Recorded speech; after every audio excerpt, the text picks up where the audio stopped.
पहले तो ऋषभ आपका हमारे कार्यक्रम में स्वागत है। धन्यवाद सर। हम आपको बहुत बहुत बधाई देना चाहते हैं कि आपको राष्ट्रीय सेवा योजना के राज्यस्तरीय पुरस्कार से सम्मानित किया गया है। धन्यवाद सर, आभार। ये पुरस्कार आपके लिए कितनी अहमियत रखता है?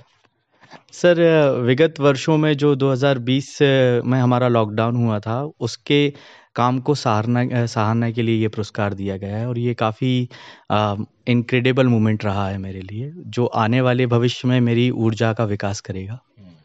और राष्ट्रीय सेवा योजना एक ऐसा मंच है जिसके माध्यम से हम समाज की तमाम गतिविधियों में अपनी सेवाएं दे सकते हैं और बहुत सारे जो भारत सरकार की योजनाएं हैं या राज्य सरकार की योजनाएं हैं उसको जन जन तक पहुंचाने में अपनी सहायता कर सकते हैं।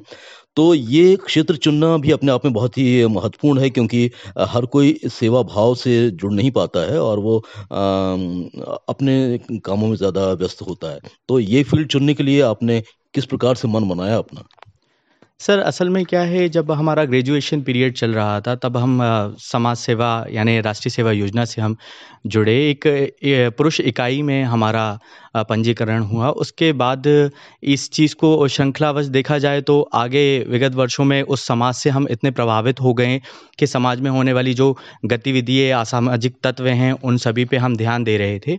तो उसके कारण ऐसा मन में आता है कि हम ही हैं जो इस समाज में बदलाव का एक प्रारूप तैयार करेंगे, जो कि आने वाले भविष्य, आने वाली जनरेशन के लिए बहुत ही सकारात्मक भाव रहेगा। इसके लिए इस चीज़ से प्रेरणा से हम आगे बढ़ते गए एवं 3 वर्षों में हमने जो भी राष्ट्रीय सेवा योजना से जुड़े कार्य हैं उनसे किया। जैसे राष्ट्रीय सेवा योजना का मोटो है, स्वयं से पहले आप। तो हम अपने से पहले समाज को देखते थे कि समाज में कौन सी ऐसी चीज़ हैं जिसमें हमें परिवर्तन करना चाहिए, जो समाज के लिए लाभदायक साबित हो। और यही नहीं, राष्ट्रीय सेवा योजना का एक उद्देश्य और रहता है, जैसे समाज सेवा से विद्यार्थी के व्यक्तित्व का विकास। तो उसी के कारण हमारे जीवन का विकास होता गया, व्यक्तित्व का विकास होता गया, जिसके चलते हम उस चीज़ को आगे बढ़ाते गए। और ये हमारे लिए बहुत लाभदायक रहा क्योंकि भविष्य में आने वाली जो चुनौतियां हमारे सामने रहीं, उसके लिए हमें ऊर्जा भी मिली, हमारा आत्मविश्वास दिन प्रतिदिन रूप से विकसित होता रहा। तो ऋषभ जी, मैं जानना चाहता हूं आपसे कि राष्ट्रीय सेवा योजना से जुड़कर आपने कौन कौन से ऐसे कार्य किए जो उल्लेखनीय साबित हुए और आपके द्वारा दी गई सेवाओं से लोग कितना प्रेरित होकर उस कार्य को करने में जुड़ गए? 2019 के लोकसभा चुनाव में हम लोगों ने फ्लैश मॉब किए थे, जो लगभग 200 से अधिक फ्लैश मॉब थे भोपाल में, अलग अलग जगह हुए थे, जो एक अवेयरनेस कार्यक्रम था, जिद करो वोट करो के रूप में हमने कार्य किया, जो निर्वाचन आयोग के अंतर्गत आ रहा था। उसी के आगे चलते हुए हम HIV एड्स पर काम किए, लोगों को ब्लड उपलब्ध कराना, ऐसी समस्याओं से जो जूझ रहे हैं उन्हें बताना कि सिर्फ छूने से संक्रामक रोग नहीं है, सिर्फ छूने से ये नहीं फैल सकता है। एवं पर्यावरण के लिए स्लोगन बनाना, लोगों को जागरूक करना कि पन्नियाँ इधर उधर ना डालो, जैसे बहुत पेड़ लगाना और बहुत सारे स्लोगन राष्ट्रीय सेवा योजना का हुए। इसी में जैसे ही कोविड काल आया सर, तो वो मेरे लिए एक बहुत ही चैलेंजिंग टाइम रहा। उस समय लोग बाग जब अंदर थे तो राष्ट्रीय सेवा योजना का हर एक स्वयंसेवक बढ़ते हुए कदम के साथ समाज के अंदर जा रहा था, समाज सेवा कर रहा था और समाज में जो ज़रूरतमंद लोग हैं, जिन जिन चीज़ों की उन्हें ज़रूरत है, उस ज़रिए से उन लोगों को पूरी सुविधाएं उपलब्ध करा रहा था। जैसे मेरे और मेरे कुछ साथियों ने एक हमारे घर में, जो कि ग्राम चोपड़ा कला विदिशा रोड पे स्थित है, उसमें हम लोगों ने कम्युनिटी किचन चलाई और लगभग 45 दिन तक 200 लोगों को खाना खिलाया, जो कि छोला क्षेत्र है, छोला दशहरा मैदान, उड़िया बस्ती, नवजीवन कॉलोनी, इन लोगों के जो ज़रूरतमंद लोग हैं, जो आर्थिक रूप से कमज़ोर हैं, जो अपना भोजन भी यापन नहीं कर पा रहे थे उस समय, उन लोगों को हम लोगों ने भोजन कराया। एक समय का ही भोजन रहता था, उसमें हमारे लगभग 7-8 जनों की टीम थी, जिसके स्वयं के खर्चे से वो सारी गतिविधियाँ होती थी। और जो कोई भी अगर देना चाहे, फिर उन्हीं के ज़रिए हम लोगों ने उनकी सामाजिक दूरी का उनको बताया कि किन किन चीज़ों को नहीं छूना है, क्या क्या कार्य नहीं करना है जिससे कोविड-19 फैले, संक्रामित हो। और इन सभी को मास्क एवं दवाइयाँ, अन्य चीज़ हम लोगों ने उपलब्ध कराई हैं। और इसमें हम लोगों को एक चीज़ पता चली कि आज का युवा भविष्य के लिए वास्तविकता में बहुत ही सिद्ध साबित हो सकता है और बदलाव की वो ऊर्जा बन सकता है आज का युवा, जो भविष्य में इस राष्ट्र को आवश्यक हो। ऋषभ जी, आपके कार्यों को जैसे कि आपने बताया काफ़ी महत्वपूर्ण प्रयास आपने किए हैं जन-जन को जागरूक करने के उद्देश्य से, कोविड में भी आपने काफ़ी काम किया है। इन कार्यों को और किस प्रकार से लोगों ने सराहा है ताकि एनएसएस से जो लोग जुड़े हैं उनको प्रोत्साहन भी मिले और उसमें और भी बेहतर सेवा भाव से वो अपने काम को पूरा कर सकें?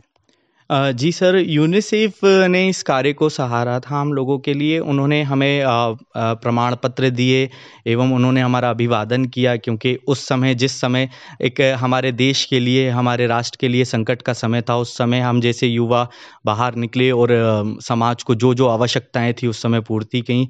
और अभी वर्तमान में 12 अगस्त 2025 को हमें उच्च शिक्षा मंत्री डॉक्टर इंदर सिंह परमार द्वारा राज्य स्तरीय पुरस्कार से सम्मानित किया गया है, जो एनएसएस का होता है सर। आने वाले समय में आप और क्या करना चाहते हैं? क्योंकि सेवा भाव से जुड़ना हर किसी की मंशा उतनी नहीं होती है। बहुत सारे लोग इस क्षेत्र में आने से डरते हैं क्योंकि उन्हें लगता है कि हमें काफ़ी मेहनत करनी पड़ेगी।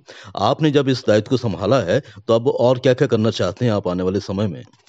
मैंने देखा सर, ज़मीनी स्तर पे के अधिकारियों की स्थिति काफ़ी दयनीय थी। वो लोग 24-24 घंटे बिना सोए नींद से काम कर रहे थे। वो काफ़ी चैलेंजिंग जॉब उस समय रही और मुझे बदलाव में सच में बहुत इंटरेस्ट है, तो मैं बदलाव बहुत पसंद भी करता हूँ। इसी के कारण सर मैं सिविल सर्विसेज़ की तैयारी कर रहा हूँ कि मैं भविष्य में एक अच्छा पब्लिक सर्वेंट या सिविल सर्वेंट साबित हो पाऊँ, जो कि समाज में एक जन कल्याण के लिए अच्छी नीतियों का निर्माण करे।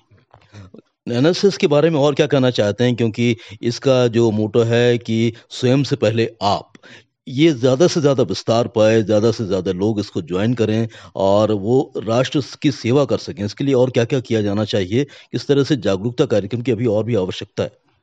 क्योंकि आज देखा जाए तो काफ़ी स्तर पे युवा जो हैं साक्षर नहीं हो पाए हैं। अगर वे महाविद्यालय में चयनित होते हैं या महाविद्यालय में एडमिशन लेते हैं, एनएसएस से जुड़ते हैं, तो एनएसएस के कार्यक्रमों में उन्हें बाकी की योजनाओं का लाभ पता चलेगा, जिससे कि वो अपने घर, परिवार, बस्ती या कॉलोनी या एटसेट्रा किसी भी जगह पर वो इस चीज़ को अवेयर कर पाएँ कि हमें सरकार से किस प्रकार की योजनाओं का लाभ मिल सकता है, या जो ज़रूरतमंद लोग हैं उन लोगों को वो चीज़ पहुँचाई जाए।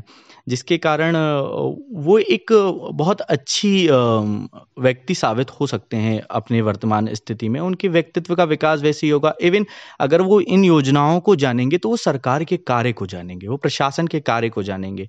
उस कार्य के अंतर्गत जितनी भी गतिविधि होती है, जो कि आज के जो लोगों को बहुत कठिन लगता है प्रशासन के अंदर कार्य, तो उन लोगों को वो बहुत सरल तरीके से समझा पाएँ, जिससे हर एक ज़रूरतमंद योजनाओं का लाभ ले पाए।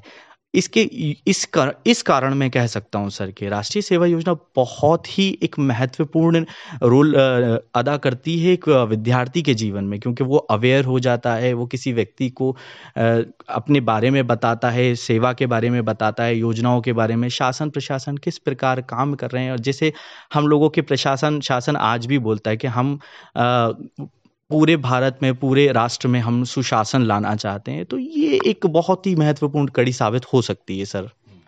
चलिए, बहुत अच्छा लगा आपसे बात करके ऋषभ, लेकिन इससे पहले कि बातचीत को समाप्त करें और कोई अपनी तरफ से आप ख़ास बात लोगों तक पहुँचाना चाहेंगे? क्योंकि आपकी आवाज़ हमारे देश के लाखों, करोड़ों लोग सुनेंगे।